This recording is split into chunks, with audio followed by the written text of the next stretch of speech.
He says, so we were talking about yesterday being anav, being humble. And we said part of being humble is the way you walk, the way you talk, and how you sit. Be'yeshivato. It says that it's somebody who is very makpid, mihu yoshev, with who he's sitting. Oligarch, okay, good, happy, I sit. If it's kachozdiki, nemesho. It's not for me. This is not my kavod to sit with them. This is a sign of gava. It's a sign of haughtiness, humility. Anav, yishem kol adam. He says with any person, it doesn't matter. He's approachable. He speaks to everybody. He's not takoy, like, exclusive VIP. Everything has to be VIP. No, yeah, he's understanding and he's humble. Herek hasheni usvilat ha'elbonot. The second type of anava that we have to have also is to be enduring and bearing insult, right? Person tells you, כל המרוקאים אותו דבר, all them, you guys all the same, אין לכם סבלנות, דם רותח כל הזמן, blah, blah, blah, yeah. They make fun of the Moroccans. So you say, okay, Hazak Baruch. You laugh, hey, you a funny guy, You bear the insult. He insulted you. You say, okay. Mi ani bichlal. Who am I? What? I have gava that I should. Hey, well, you know who I am. I'm anav. The wave comes. I put my head down and let it go over, and that's a sign of anava. Ze berush amru limi nosei avon lemi she'over al pesha. Whoever Hashem forgives, the Gemara Masechet Gila says, the one who overlooks the people who offended him. The guys get upset. Oh, you know what he called me? You know what he said? I'm not going to forgive him. He has to ask me if I apologize first. He has to ask me. He has to call me. The guy tells him, I'm going to wait for you, Yom Kippur. You're going to call me before Yom Kippur. I'm going to wait for you, how you upset me. Yeah? He talks like this. His sign gava. He has gava. He has to work on his gava. And you should know, if you're makpid on the other person, Hashem is makpid on you. And if you want Hashem to give you mehila, you have to give mehila. So therefore, that's part of being anav. אמרו עוד במסכת שבת פ"ח, נעלבים ואינם מולבים, שומעים חרפתם ואינם משיבים. Right? So it says over there, עליו הכתוב אומר, ואוהביו כצאת השמש בגבורתו. The ones who get insulted, but they don't return the insult. They get offended and they don't send offense back. The pasuk says, those who love God are like the sun in its greatest strength. Who complained about the sun? The moon.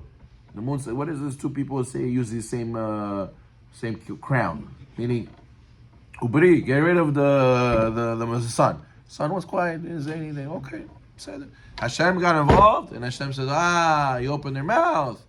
Now you're going to lose. Now you're going to be small.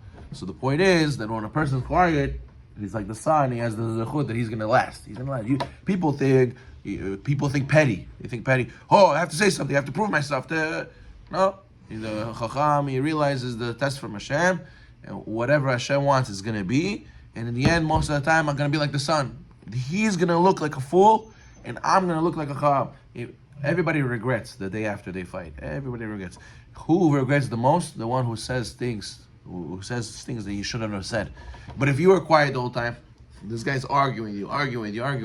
From the outside, it looks like this guy's what is this? He's arguing, doing quiet, you don't say anything. In the end, people are gonna say he's the one who's cuckoo. It's his fault. You were cool, you didn't say anything, you were fine, you moved on with your life, and he's at night, he can't sleep thinking, So in the end, what's the greatest investment? To realize it's better not to say anything, better not to say what. And you say something, he's gonna listen. No, he's gonna fight you more. He's gonna go.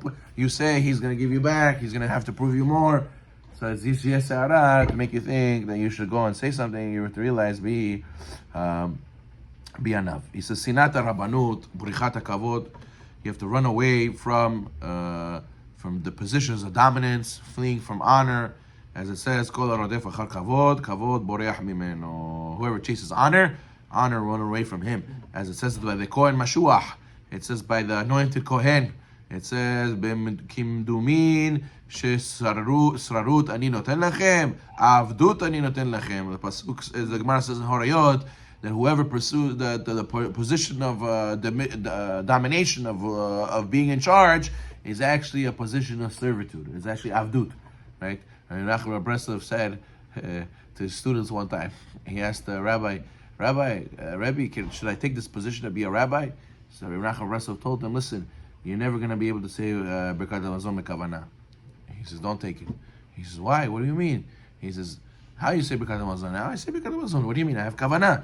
He says, yeah, but when you people are looking at you because you're a rabbi now, so you're always going to be like, oh, somebody's looking at me, I have to have kavanah, I have to look the part, So you're never really going to be focused, It's going to be avdut for you. It's going to be, as a person thinks, oh, I have this big kavod, this big position, but now everybody comes to complain to you. Everybody asks you why you did this, why you did that, pachimueta. So in the end, you're Eved. You're Eved now to everybody. You owe everybody everything. People feel like you owe them something. So in the end, you think it's going to be big kavod. It's avdut. It says the Gemara Psachim, Oy la larabanut shemekaberet et baalea. Woe is the lordship which buries the people who carry it. Meaning, you can get stressed out. You get very stressed out, and people get stressed out. Their life shortens. It shortens their life. It buries them alive. You can get so annoyed and so much responsibility, so much complaint, so much. Listen, to be a rabbi is very important. To be a leader in the house, leader in your business, leader in your community is very important. But you have to know how to handle it. It's not for everybody. If you don't know how to handle it, it'll kill you. It says that but by Yoshua they were bothered by Eldad and Medad, right? By Yoshua and Moshe. So Yoshua said Kilaim. He says, let's go and destroy them. How do we destroy them? Rashi says, give them srara, give them rabbanut, give them a job, let people bother. Some people, they have nothing to do, so they bother people. If they would have something to do, so they'll be so busy, they don't have time to go and bother other people, So they're the same thing over here. At the end of the day, Yoshua said, how do we get rid of them? How do we destroy them? Kilayim, give them rabbanut. Rabbanut will bury them alive. But the idea is that if makom sheni shteish, when the place is no man, you have to be a man. If people come to you, the Gemara Sechah Bamitzia says, right, 3 things you're allowed to lie, right? The shakir, you're mutar, right? You ask you about when you were a guest in somebody's house. They ask you about things between you and your wife, bepurya, and then they ask you about how many mesechtot you learned, how many mesechtot you know. So you're allowed to lie. You say, oh yeah, he's lying. I don't know anything. You like pretend like you're at the Baal Shem Tov. You look like a shamash. And at night you're learning the secrets of Zohar, right? But the Tosfot over there says, but if they ask you halacha, you can't lie. You have to say, oh no, I know. If you really need to know, I know. I'll tell you. You're not allowed to lie and be humble and on the expense of the other guy not knowing halacha. So therefore, when there's nobody who's a ish, nobody who could teach, nobody who could say, you have to get up and say. You can't be miani mani. You have to stand up for the Torah. So therefore, this humility is only when it comes to kavod. When it comes to kavod, be humble. Don't act like you don't know anything. But when it comes to push chesed shav, you have to step up. There's a story with a chassid who wanted to really work on his anava, his humility, and he wanted to get to the point where nobody could insult him, and he get offended. He doesn't get offended at all. As the Rabbi Nachman Breslov says, that what's the real sign of dit teshuvah? The real sign of dit teshuvah, and one of the first lessons is that the people insult you and you don't say anything back. That's the real level of teshuvah, humility. So he says the chassid went on a boat and he was praying to Hashem the whole time. I want anava, I want humility. Give me a test. I want to pass the test to be able to have humility. And he was the whole time like l'shem yichud k'chaberuchu. So then he was on the lower deck, and there was the rich people on the higher deck. So the poor rich guy went to the side and he opened his pants to make number 1. He went to make number 1, and the chassid is praying to Hashem, I want humility. He's standing there, and the guy is making number 1, and it's falling on his head, on the chassid's head. So he's sitting there, he looks up, and he sees as the guy is making number 1 on him. And he's dancing, and he's clapping, and anava, humility. And this guy's looking at him, he's like, what, this guy's such a weirdo, what is this? I didn't realize there's a guy there, but now I see this guy, I see him dancing, he's all wet, he's all dancing wet. So, but at the end of the day, we can see how this sounds a little bit cuckoo, but it's not, because this guy was working himself to not get upset about insult, and a person could say, but what about self-confidence? What about self-respect? What is that? That comes when it comes to yourself, you and yourself. You should push yourself and be motivated and say, my mitzvot matter and I'm important. But when it comes to dealing with you and other people, should I get upset at another person? Never. I saw my rabbi many times.